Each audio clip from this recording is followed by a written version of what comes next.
So I'm ready to sew my bag, and the first step says to sew the long side, the bottom side, and the other long side.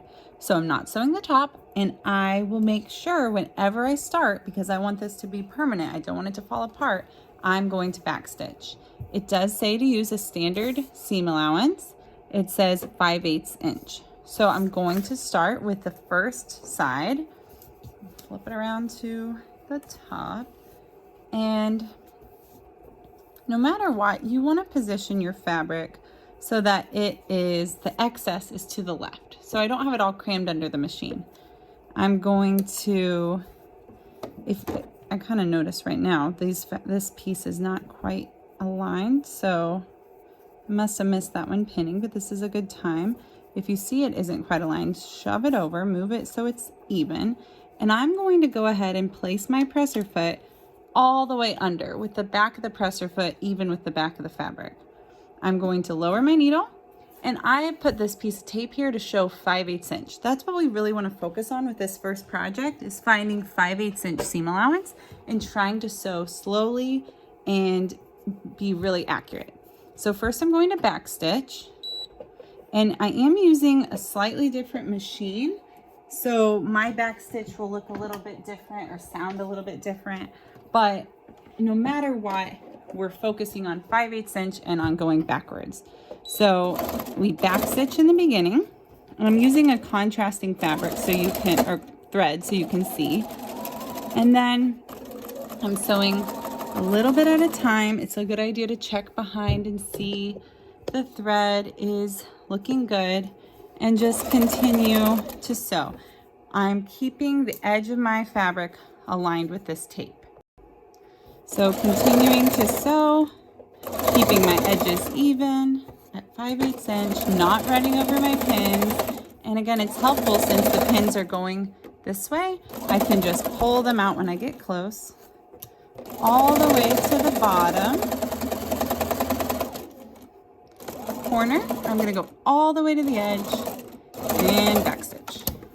When you are done, pull out your thread nice and long and cut your thread close to your fabric so you don't have to go back and do it later. And do the same thing on the other side, and you've done one side. Now I've done this side, I'm moving on to my bottom side. So again, I'm going to start with my foot inward at the back, aligned with the back of that fabric, and I'm going to backstitch all the way to the edge and then go forward and do the entire bottom side. I'm going to repeat that on the other long side of the bag, and then I'll be ready to move on to the contrasting fabric. So I'm on my contrasting side, and I already did the first long side.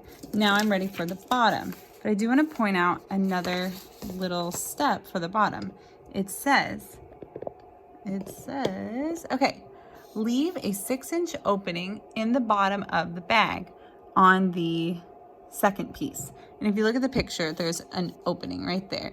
So that's so we can have a reversible bag. We will use that hole to flip the bag when we put it together, and then we'll sew it up. So you don't have to worry about it right now, but it is important to leave an opening. So I'm going to start here, sew a little bit, backstitch, come over, sew a little bit, backstitch.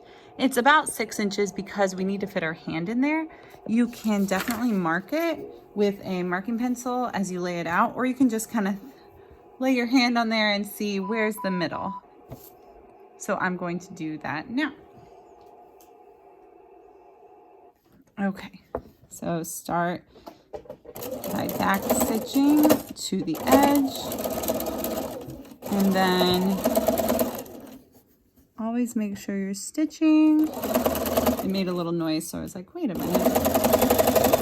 And I think that's almost to the middle. I'm going to back stitch. Another little trick is your seam gauge is 6 inches long, so you can use that as a reference point. Come over, there we go. And we're going to lower our needle, back stitch, and go forward to that corner, and then back stitch. Now you're ready for that final side of your bag, which is sewn just the normal way from the corner to the top, back stitching at the beginning and the end.